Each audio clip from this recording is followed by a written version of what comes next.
তো হেল্ল' বন্ধুসকল, কি খবৰ আপোনালোকৰ? আশা কৰোঁ চবৰে ভালে আছে। আজি আহিলে মোৰ মানে এটা নতুন লোডিং। যাম আমি নুমলীগড় ৰিফাইনাৰী। তো মোৰ লগত আছে গৈ আছোঁ। বাকী আমি কথা পাতি আহি পালোঁ হাইৱে।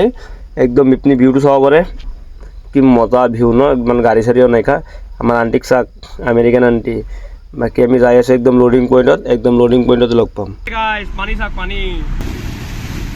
বাকী এতিয়া মই গাড়ীখন বেক কৰি লগাই লওঁ, লাহে কিনে জল্দি লোডিং কৰোঁ আৰু জাৰ্ণিত ওলাই যাওঁ একদম। বাকী আপোনালোকে এইফালে চিনটো চাব পাৰে। তো এতিয়া জল্দি গাড়ীখন লোড কৰোঁ আৰু ওলাই যাওঁ দেৰি নকৰি কিনে।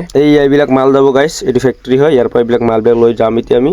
বাকী বতৰটো চাওক কি ডাৱৰীয়া বতৰ, তাতে খালি বৰষুণ নিদিলে হ'ল। গাইছ আমাৰ শ্বপিং হৈ গ'ল, চব বস্তু লৈ ল'লোঁ। এতিয়া ডাইৰেক্ট যাওঁ অন দা ৱে ৰাস্তাত। বেলে কৰি আহি পালোঁ খানাপাৰা। খানাপাৰা চিন চাক, ইমান ৰাতি কৰি কিমান গাড়ী আছে, কিমান ভিৰ দেখিছে। বেছি কথা নাপাতি ভৰাইলে হোটেল, নহ'লে আমাৰ দুজনৰ খবৰে জেল। কি বিকজ মালটো হ'ল ৰিফাইনাৰীৰ হয়, তো জল্দি টাইমত দিব লাগিব, মালটো ডেলিভাৰী কৰিব লাগিব। আহি পালোঁ আমি ৰহা টোলগেট পামেই আৰু আমি আহি পালোঁ চব টোলগেট।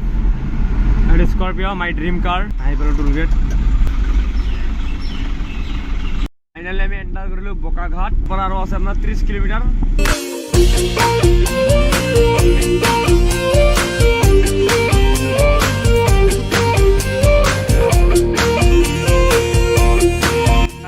গাইজ আহি পালোঁ নুমলীগড় টাউন। এতিয়া মানে আমাৰ গাড়ীখন খালী নহয়, ৰাতিপুৱা 8টাত হ'ব। তো এতিয়ালৈ ক'ৰবাত ঠাইত কৰি অলপ শুই যাওঁ। বাকী আনলোডিঙৰ টাইমত লগ পাম, ঠিক আছে।